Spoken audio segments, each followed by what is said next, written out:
नमस्कार. राजसंमय स्पर्धा परीक्षा अकॅडमीच्या यूट्यूब चॅनलमध्ये आपले स्वागत करतो. आज आपण एक नवीन सिरीज सुरू करणार आहे आजपासून. ते म्हणजे अशी की येणाऱ्या 12 डिसेंबरपासून महाराष्ट्र गृहनिर्माण विकास प्राधिकरण म्हणजेच म्हाडाच्या जागा त्यांच्या परीक्षा सुरू होणार आहेत. आणि या परीक्षेमध्ये 200 प्रश्न आहेत, 200 मार्क्स आहेत आणि 2 तास वेळ आहे. म्हणजे एका प्रश्नाला जवळपास 36 सेकंद. आणि जर 50 मार्काचं गणित म्हटलं आणि 50 मार्काचं जर इंग्लिश म्हटलं तर हा पेपर डायरेक्ट CGL लेवलवर चालला.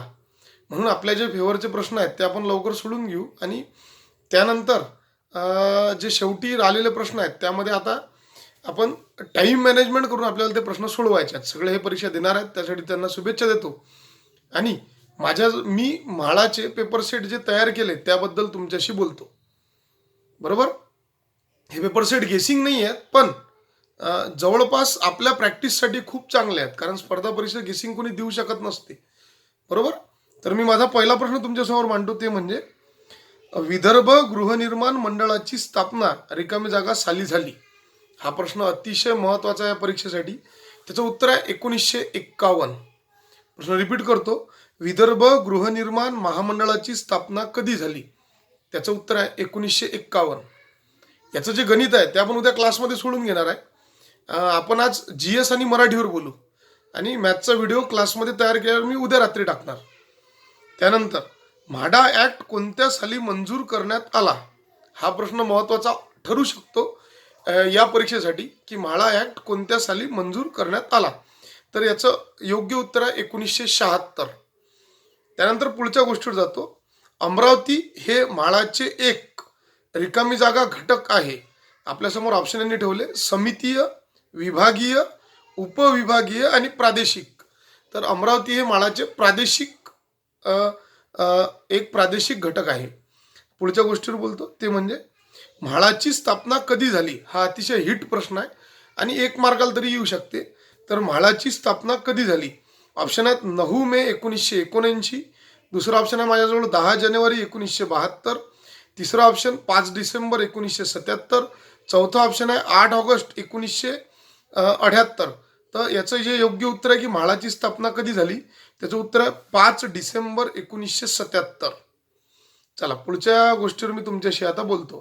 प्रश्न असा आहे: कोकण महामंडळाचे विभागीय कार्यालय रिकामी जागा येथे आहे. कोकण महामंडळाचे विभागीय कार्यालय रिकामी जागा येथे आहे. तर त्याचे ऑप्शन दिले: पुणे, नाशिक, मुंबई आणि औरंगाबाद.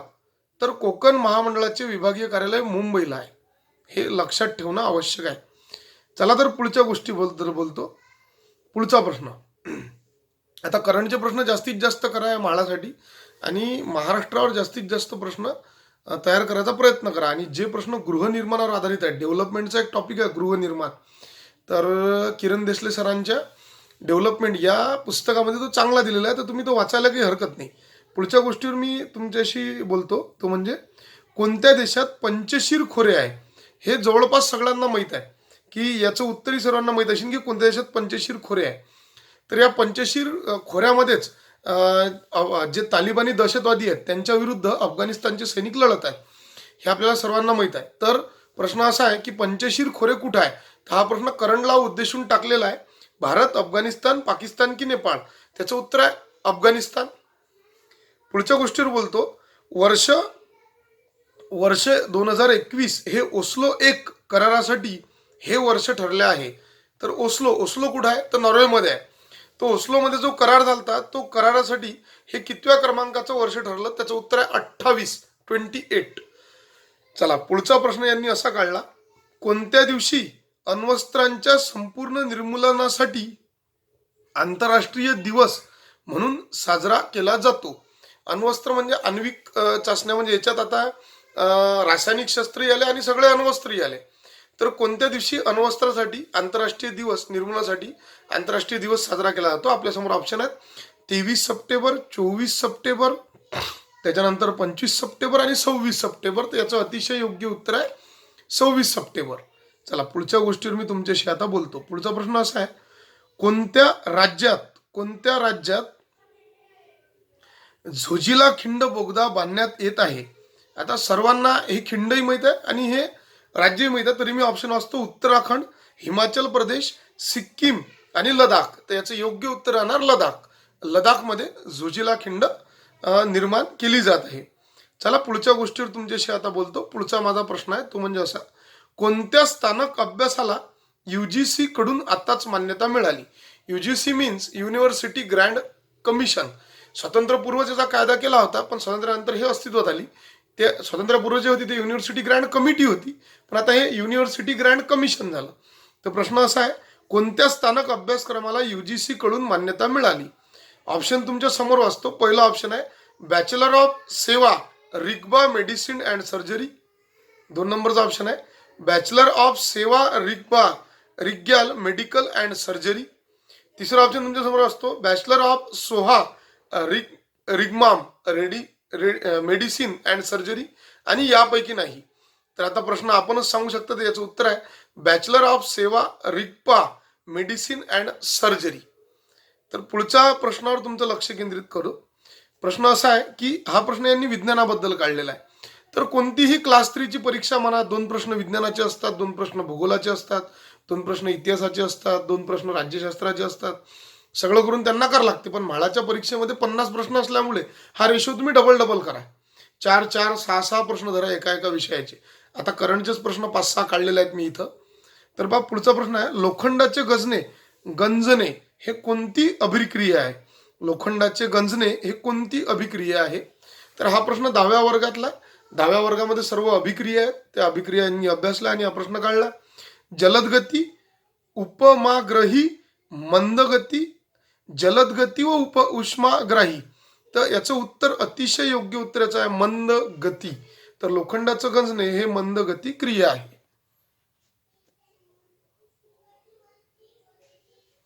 लोखंडांचे गंजणे.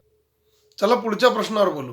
पुढचा प्रश्न असा आहे, 100 वॅट व 240 व्होल्ट दिव्याचा विद्युत रोध किती? तर हे विज्ञानातलं एक गणित आहे आणि हे 10व्या वर्गात सेम टू सेम आहे, सेम असंच.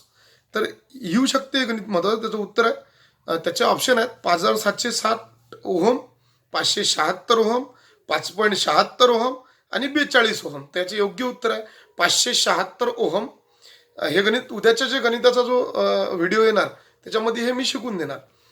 पुढचा महत्वाचा प्रश्न तुमच्या समोर मी आता मांडतो. पुढचा प्रश्न असा आहे, सन 1808 मध्ये कोणत्या इंग्रजी शाळा शिक्षकाने अणुसिद्धांत मांडला? तर आपल्याला सर्वांना माहित आहे की पहिल्या अणुसिद्धांताचा जो जनक आहे तो जॉन डाल्टन आहे, बरोबर. आणि भारतात आण्विक सिद्धांत सर्वात पहिले इसवी पूर्व 600 मध्ये महर्षी कनाद यांनी सुद्धा मांडला होता, पण जॉन डाल्टनच्या नावाने ते श्रेय आहे. 1808 त्यांनी इथं इयर सुद्धा दिलेला आहे. ऑप्शन आहे जॉन डाल्टन, प्लूटो आणि अरिस्टॉटल, सर आयझॅक न्यूटन आणि लुपिपस. तर याचं उत्तर अतिशय योग्य आहे सर जॉन डाल्टन. पुढच्या गोष्टीवर आपण जाऊ. भारताच्या प्रत्यावर्ती धारेची म्हणजे AC ची दिशा एका सेकंदात रिकामी जागा वेळा बदलते. तर त्याचं अतिशय योग्य उत्तर आहे ते म्हणजे की भारताच्या प्रत्यावर्ती धारेची AC ची दिशा एका सेकंदात किती वेळा बदलते. यांनी विज्ञानावरचे प्रश्न सुद्धा चांगले घेतले. त्याचं उत्तर आहे 100 वेळा दिशा बदलते. चला पुढच्या गोष्टीवर आपण बोलू. कोणत्या प्रक्रियेत स्थायीरूप पदार्थाचे द्रावरूप पदार्थात रूपांतर न होता सरळ वायुरूप पदार्थात रूपांतर होते? हे आपल्याला सर्वांना माहित आहे. ऑप्शन पहिले दिल्याने द्रवीकरण, दुसरा ऑप्शन आहे बाष्पीभवन, तिसरा ऑप्शन आहे संप्लवन आणि चौथा आहे घनीकरण. तर याचं अतिशय उत्तर आहे संप्लवन. आपल्याला माहित आहे की बा जर स्थायूला उष्णता दिली तर द्रवात रूपांतर होते, द्रवाला उष्णता दिली तर त्याचं वायूत रूपांतर होते. पण काही काही पदार्थ असे असतात कापूर आयोडीन सारखे की ते स्थायू असतात, त्यांना जर उष्णता दिली तर डायरेक्ट वायूत रूपांतर होते. त्याला संप्लवनशील पदार्थ असे म्हणतात. त्यांनी हाच प्रश्न यामध्ये घेतला. जास्त काही कठीण प्रश्न करू नका. लक्षात ठेवा मी आज काय बोलू राहिलो. जास्त काही कठीण प्रश्न करून ठेवू नका. मस्त सोपी प्रश्न चालू द्या, रिव्हिजन जास्त द्या आणि ग्रास्पिंग पॉवर वाढवा. त्यामुळे कॉन्फिडन्स चांगला वाढेल. चला पुढच्या गोष्टीवर मी तुमच्याशी बोलतो. पुढचा प्रश्न म्हणजे असा की वारंवारतेचं SI एकक काय? तर SI एककाचे 3 प्रकार पडतात, MKS, CGS, SI. तर MKS means metre kilogram second, CGS means centimetre gram second आणि SI मीन्स सिस्टीम इंटरनॅशनल. तर आता प्रश्न असा आहे की वारंवारतेचं SI एकक काय? तर वारंवारतेचं जे SI एकक आहे ते आहे हर्ट्झ. हे सर्वांना माहित आहे. पुढच्या गोष्टीवर याने प्रश्न काढला, भांडवली खात्यावरील परिवर्तनाबाबतची समिती यांच्या अध्यक्षतेखाली स्थापन करण्यात आली. भांडवली खात्यावरील परिवर्तनीयतेची बाबतची समिती यांच्या अध्यक्षतेखाली स्थापन करण्यात आली. तर ऑप्शन आहेत M Narasimham, Y V Reddy, S S Tarapore आणि डॉक्टर सी रंगराजन. तर याचं अतिशय योग्य उत्तर आहे एस एस तारापोर. चला तर पुढच्या प्रश्नावर येतो. पुढीलपैकी कोणता औद्योगिक वित्ताचा बाह्य स्रोत आहे? पुढीलपैकी कोणता औद्योगिक वित्ताचा बाह्य स्रोत आहे? तर आपण आता त्याच्यावर बोलू की पुढीलपैकी कोणता औद्योगिक वित्ताचा बाह्य स्रोत आहे, त्याच्यावर आपण बोलू. ऑप्शन दिले यांनी साधारण भाग, दुसरा ऑप्शन दिला यांनी ऋणपत्रे, तिसरा ऑप्शन नफ्याची पुनर्गुंतवणूक, चौथा ऑप्शन अधिमान भाग. त्याचं अतिशय योग्य उत्तर राहणार आहे ऋणपत्रे, की हा बाह्य स्रोत आहे, याच्यावर आपण कर्ज घेऊ शकतो. पुढच्या गोष्टीवर जाऊ. पुढचा यांनी प्रश्न काढला की दख्खन पठारावरच्या व पूर्व सीमावर्ती डोंगराळ भागात रिकाम्या जागा जमातीचे लोक राहतात. तर हा आदिवासी जाती जमातीवरील प्रश्न यांनी काढला. ऑप्शन दिल्यानं कातकरी, हलबा, भिल्ल, गोंड, वारली, ठाकर आणि गारो आणि खाशी. तर गारो खाशी तर हे ऑप्शन आपापल्यामुळे कट होऊन जाईल. याचं उत्तर ते आहे भिल्ल आणि गोंड. चला तर आपण पुढच्या प्रश्नावर वळू. तो प्रश्न म्हणजे असा, खालीलपैकी कोणता जिल्हा महाराष्ट्रामध्ये लोकसंख्येच्या दृष्टीने सर्वात मोठा जिल्हा आहे? त्याचा प्रश्न तुमच्या समोर मांडतो. नागपूर, 1 नंबरचा ऑप्शन आहे नागपूर, 2 नंबरचा ऑप्शन आहे ठाणे, 3 नंबरचा ऑप्शन आहे पुणे आणि 4 नंबरचा आहे कोल्हापूर. त्याचं उत्तर अतिशय योग्य राहणार पुणे, कारण ठाणे आधी होता पण ठाण्याचं विभाजन होऊन पालघर झाल्यामुळे पुणे झाला. चला पुढच्या प्रश्नावर मी तुमच्याशी बोलतो. आर्थिक सुधारणेनंतर, म्हणजेच आपल्याला माहित आहे की बा नवीन आर्थिक धोरण कधी मांडलं होतं मनमोहन सिंग यांनी.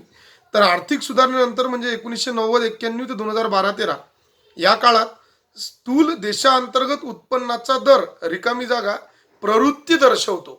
घटती, वाढती की स्थिर की वरीलपैकी कोणतेही नाही. तर साहजिक आहे की जे 1991चं जागतिकीकरण उदारीकरण धोरण होतं त्याच्यामुळे आपली आर्थिक प्रगती जास्त आली, म्हणून याचं उत्तर आहे वाढती. कधी कधी कोणते कोणते प्रश्न असे असतात की त्याचा तर्क लावा लागते, म्हणजे सगळंच पाठ असणार असं कधी परीक्षेत कोणासोबत होतच नाही. म्हणून त्या जवळपास जाऊन जर तर्क लावला तर ते प्रश्न क्लिअर होऊ शकतात. म्हणूनच मी तुमच्यासमोर आज अशा प्रकारचे प्रश्न मांडत आहे. पुढच्या गोष्टीवर तुमचं लक्ष केंद्रित करतो. तो प्रश्न म्हणजे असा की भारतात राष्ट्रीय उत्पन्न मोजताना कोणता कालखंड हे वर्ष मानल्या जाते? म्हणजे भारतात राष्ट्रीय उत्पन्न मोजताना कोणता कालखंड आधारभूत मानला जाते? ऑप्शन तुमच्या समोर मांडतो. ऑप्शन आहे 1 जुलै ते 30 जून, 1 जानेवारी ते 31 डिसेंबर, 1 एप्रिल ते 31 मार्च. तर याचं अतिशय योग्य उत्तर आहे 1 एप्रिल ते 31 मार्च. पुढच्या गोष्टीवर जो आपण कोकण, पुढचा प्रश्न यांनी काढला गेसिंग टाईप. कोकण रेल्वेमुळे मुंबई ते कोचीन दरम्यानचे अंतर किती किलोमीटरने कमी झाले? कोकण रेल्वे कॉर्पोरेशन आपल्याला सर्व माहीत आहे. तर कोकण रेल्वेमुळे मुंबई ते कोचीन दरम्यानचे अंतर रिकामी जागा किलोमीटरने कमी झाले. ऑप्शन तुमच्या समोर मांडतो. 302, 213, 513 आणि 102. तर या कोकण रेल्वेमुळे मुंबई ते कोचीन दरम्यानचे अंतर हे 513 किलोमीटरने कमी झाले. आणि जास्तीत जास्त विभागीय प्रश्न जास्त विचारले जातात आणि केंद्रीय निवड पद्धती असल्यामुळे सर्वच विभागातले प्रश्न करून ठेवणे आवश्यक आहे. तर मी आता पुढच्या गोष्टीवर बोलतो. आणि सगळेच प्रश्न कठीण असतात असं काही नसते. अर्ध्यापेक्षा जास्त प्रश्न हे सोपीच असतात. जवळपास तिथपर्यंत सर्वच मेरिट कव्हर करतात. त्यानंतर प्रत्येकाची कसोटी लागते मेरिट कव्हर करण्यासाठी. पुढचा प्रश्न असा आहे, महाराष्ट्र राज्याची पूर्व पश्चिम लांबी सुमारे किती किलोमीटर आहे? हे सर्व सुमारेच विचारतात, परफेक्ट विचारत नाहीत. 720, 600, 800 आणि 700. आपल्याला सर्वांना माहित आहे की पूर्व पश्चिम लांबी हे महाराष्ट्राची 800 किलोमीटर आहे आणि समुद्र किनारा हा 720 किलोमीटर लांबीचा लागलेला आहे. चला तर मग पुढचा प्रश्न आपण आता क्लिअर करू. पुढचा प्रश्न असा की रिकामी जागा हा भारतातील सर्वात उंच धबधबा आहे. तर सर्वांनाच माहित आहे की भारतातला सर्वात उंच धबधबा कोणता? तर नायगरा, ऑप्शन नायगरा, कपिलधारा, जोग आणि शिवसमुद्रम. तर आपलं योग्य उत्तर राहणार जोग धबधबा. चला पुढच्या गोष्टीवर बोलू आपण. पुढचा प्रश्न असा काढला, खालीलपैकी भारताची कोणती जात संकरित नाही? बरोबर. तर यामध्ये तो पिकाच्या जाती देऊ शकते, यामध्ये तो कोणत्याही जाती म्हणजे देऊ शकते. तर पहा लक्ष द्या, ऑप्शन आहे जया, हिरा, मोती, इंद्रायणी आणि हंसा यामधली कोणती संकरित नाहीये, तर त्याचं उत्तर आहे हिरा, मोती.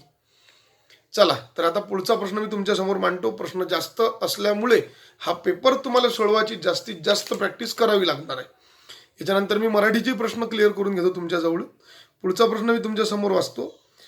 तो म्हणजे असा की वनस्पती वाढीसाठी अत्यावश्यक भूमिका प्रदान करणारे अन्नद्रव्य खालीलपैकी कोणते?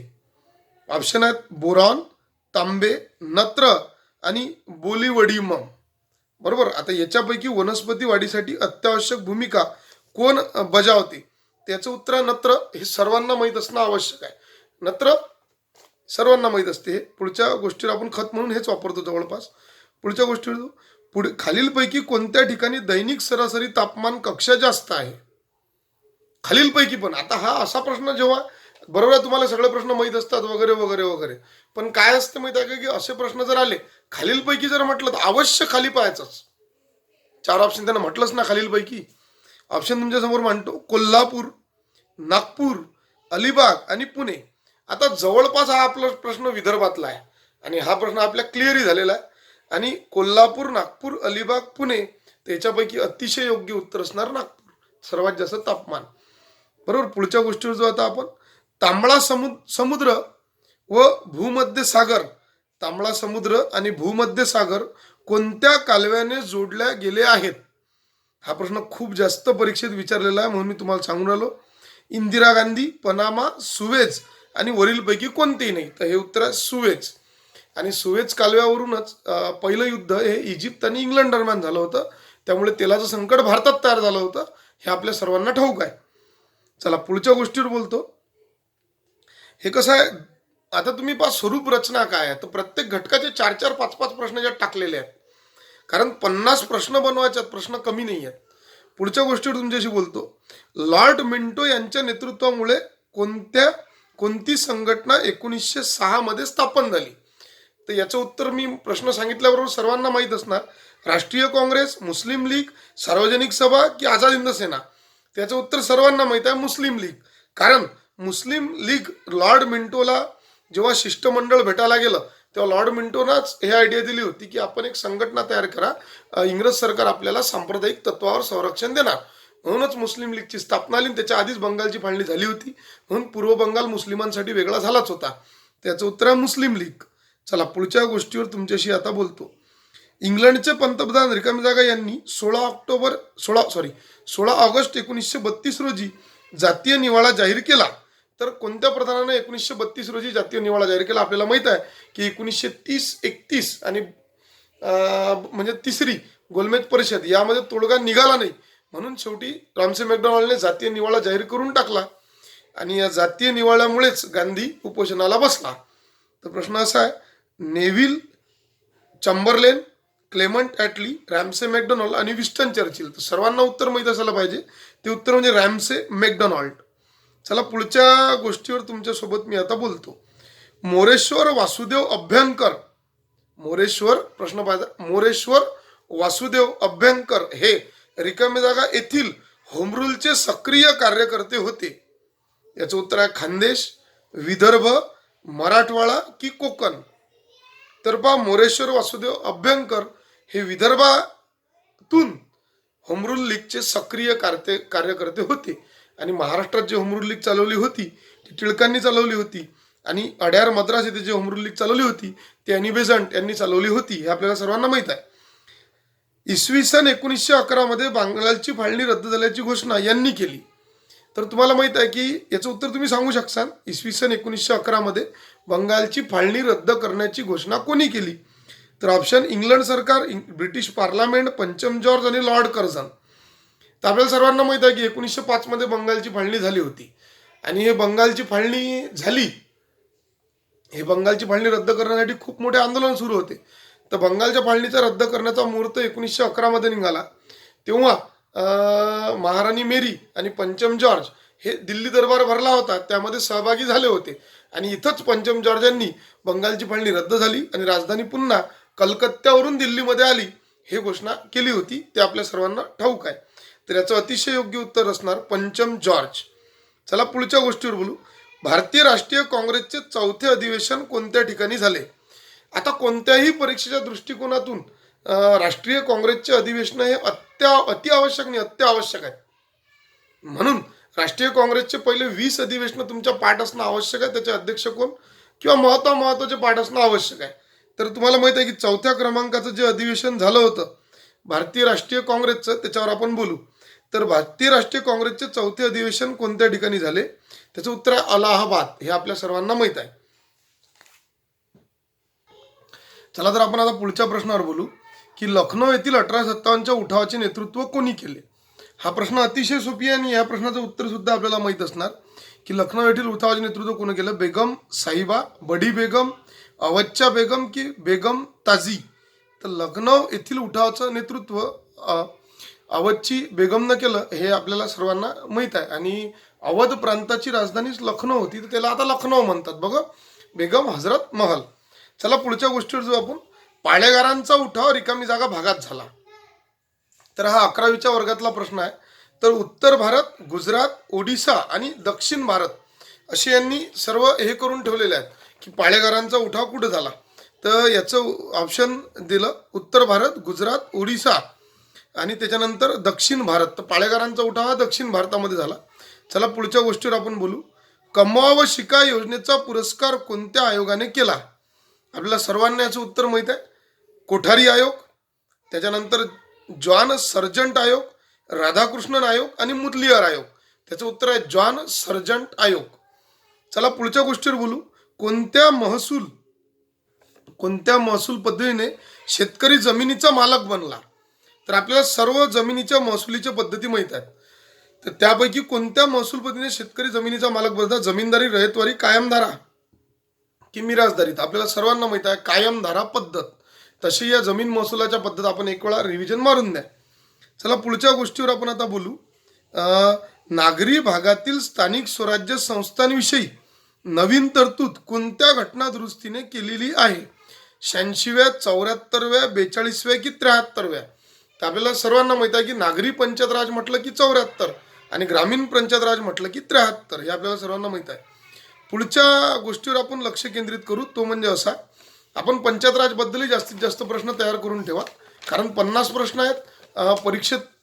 त्याला खूप स्पेस आहे प्रश्न विचारासाठी, म्हणून तो कोणतेही प्रश्न विचारू शकतो. ग्रामपंचायतीला कर्ज कोण मंजूर करते? पुढचा महत्वाचा प्रश्न आहे. जिल्हाधिकारी, जिल्हा परिषद, पंचायत समिती की राज्य सरकार? तर ग्रामपंचायतीला कर्ज मंजूर करण्याचा अधिकार हा जिल्हा परिषदेला असतो. पुढच्या गोष्टीवर जो भारतातील पहिली महिला मुख्यमंत्री कोणत्या राज्याची होती? ऑप्शन आहे बिहार, तामिळनाडू, ओडिशा आणि उत्तर प्रदेश. सर्वांना माहित आहे उत्तर प्रदेश. पुढच्या गोष्टीवर आपण आता बोलू. विधान परिषदेतील सभासदांचा कार्यकाल रिकामी जागा वर्ष असतो. तर विधान परिषदेत स्थायी सभागृह आहे आणि स्थायी सभागृह असल्यामुळे निवृत्त होणारे सदस्य असतात आणि त्याचा कार्यकाल असते. तर कार्यकाल किती आहे? 6 वर्ष, 5, 4.5 वर्ष की 2.5 वर्ष? तर याचं अतिशय योग्य उत्तर आहे 6 वर्ष. पुढच्या गोष्टीवर आपण बोलू. हा प्रश्न जवळपास सर्वांना माहीत असणार. ऑपरेशन पोलो हे कोणत्या संस्थान भारतीय संघात विलिनीकरण करण्यासाठी झालेला आहे? तर सर्वांना माहीत आहे हैदराबाद. पुढच्या गोष्टीवर आपण बोलू. पुढचा प्रश्न, खालीलपैकी कोणत्या पाणी वाटप तंट्याद्वारे कर्नाटकचा समावेश नाही? की त्या पाणी वाटप तंट्यामध्ये कर्नाटक नाहीये. थोडा भारी प्रश्न आहे आणि हे प्रश्न मिनिट कव्हर करतात मग असे काही. गोदावरी पाणी वाटप तंटा, महादई पाणी वाटप तंटा, कृष्णा पाणी वाटप तंटा, वसुंधरा पाणी वाटप तंटा? तर याचे योग्य उत्तर आहे वसुंधरा पाणी वाटप तंटा. पुढच्या गोष्टीवर आता आपण बोलू. राष्ट्रपतीकडून लोकसभेमध्ये रिकाम जागा अँग्लो इंडियन सदस्य नेमले जातात. हे सर्वांना माहित आहे. तर याचं उत्तर आहे 2. राष्ट्रपतीकडून एकूण 2 सदस्य नेमले जातात. डॉक्टर बाबासाहेब आंबेडकरांनी संविधानाच्या कोणत्या कलमास भारतीय संविधानाचा आत्मा म्हटलेला आहे? याचं उत्तर जवळपास सर्वांना माहीत पाहिजे. त्याचं उत्तर आहे कलम 32. ऑप्शन आहेत कलम 51, कलम 32, कलम 21, कलम 19. तर उत्तर असणार कलम 32. चला तर मग आता पुढच्या प्रश्नावर आपण बोलू. जास्त प्रश्न असल्यामुळे वेळ लागते आणि उद्या जो मॅथचा व्हिडिओ आहे तोही जास्तच फास्ट असणार. 1920 मध्ये भारतात कापड गिरणी क्षेत्रात स्त्री कामगारांची टक्केवारी किती होती म्हणते 1920 मध्ये? तर आपण आता त्याच्यावर बोलू. ते म्हणजे 5.5%, 12%, 15% आणि 20%. तर याचं जे अतिशय योग्य उत्तर आहे ते आहे 15%. आणि एक लक्ष द्या, आता हे जे प्रश्न आहेत हे एकदम ऑड प्रश्न असतात, जवळपास जे टोली बसू शकतात, किंवा हा प्रश्न म्हणजे विचार करून इकडून तिकडून लावून लावा लागणार, किंवा याचा टोला शेवटी बसीन असं मला वाटते. पुढच्या गोष्टीवर जो आपण आता आपले 3-4 प्रश्न राहिले त्याच्यावर आपण बोलू. पुढीलपैकी कोणत्या शहरात मुंबई उच्च न्यायालयाचे खंडपीठ नाही? हा प्रश्न खूप जास्त प्रसिद्ध असते पोलीस भरतीत, क्लास 3 मध्ये किंवा बाकीच्याही परीक्षेत. नागपूर, औरंगाबाद, नवी मुंबई आणि पणजी. तर याचं अतिशय योग्य उत्तर आहे नागपूर. मुंबई उच्च नाही आहे, तर याचं उत्तर आहे नवी मुंबई, हे सर्वांना माहीत आहे. पुढच्या प्रश्नावर आपण बोलू. भारताच्या घटना समितीचे पहिले अधिवेशन केव्हा झाले? त्याचं उत्तर आहे 9 डिसेंबर 1946. हे आपल्या पाठ असणं आवश्यक आहे. जातीभेद व अस्पृश्यता निवारण्यासाठी यांनी 1944 मध्ये समता मंचाची स्थापना केली. समता मंचाची स्थापना विचारली. ऑप्शन दिले ॲनी बेझंट, न्यायमूर्ती रानडे, गोपाळकृष्ण गोखले आणि महर्षी धोंडो केशव कर्वे. ते 1944चा उल्लेख आल्याबरोबर क्लिक झाला असेल आपल्या डोक्यात, महर्षी धोंडो केशव कर्वे. तर याप्रमाणे आपण हा पेपर सोडवा. टाइम मॅनेजमेंट व्यवस्थित करा. 200 प्रश्न आहेत म्हणून भिवून देऊन चालणार नाही. तर आपण त्या परीक्षेला भिवून न जाता त्या परीक्षेचं व्यवस्थित नियोजन करा. 200 प्रश्न 100% होतात. असे आपण PSI STI असिस्टंट मेन्समध्ये खूप वेळा सोडवलेले आहेत, बरोबर. आणि उद्याचा जो सेशन राहणार व्हिडिओचा, तो याच्यामधले आधी मराठीचे 50 प्रश्न आणि त्याच्यानंतर गणिताचे 50 प्रश्न, आणि लवकर लवकर लवकर कसं सोडवायचं त्याच्यावर आपण जास्त तयारी करू. धन्यवाद.